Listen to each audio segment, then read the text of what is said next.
World Series in a second, but first let's address the Patriots game from Chicago on Sunday. A good win. They won, but that is far from an encouraging effort. Here's the problem with the Patriots right now. The defense isn't good enough. End of discussion. This defense is not good enough, plain and simple. I mean, the Patriots give up 31 points to a bad Chicago offense, and then on the last play of the game, excuse me, the Hail Mary is completed at the 2-yard line, and they do make the tackle to keep White out of the end zone. Appreciate it.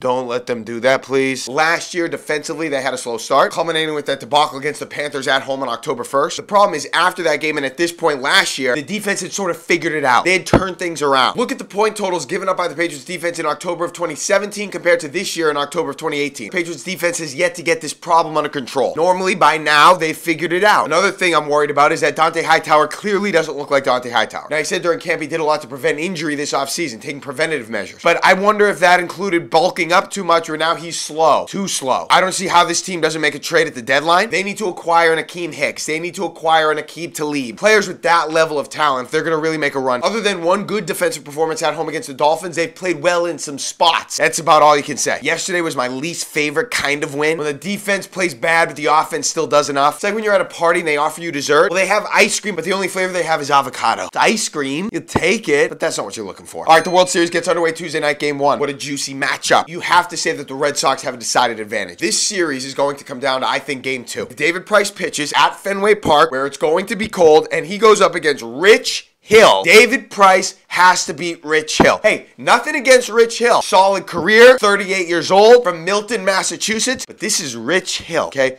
Rich Hill ain't David Price. The Red Sox have to find a way to win that game. Outside of Clayton Kershaw becoming playoff Madison Bumgarner from earlier in this decade, I love the Red Sox in this series. I mean, you could argue the offenses are a push, but I'm taking the Red Sox there and the synergy they've created over the course of this postseason. They beat 2 100-win teams and are undefeated on the road in the playoffs. I even like the Red Sox bullpen better than the Dodgers. You can't let Kershaw dominate the series, and you've got to keep guys like Rich Hill in check. All right, today's simulation coronation, we have the results of tonight's Magic at Celtics game. Celtics coming off that tight win over the Knicks on Saturday night. Celtics trying to find a little rhythm early at home against the Magic, and Kyrie Irving would help do just that here, early, first quarter.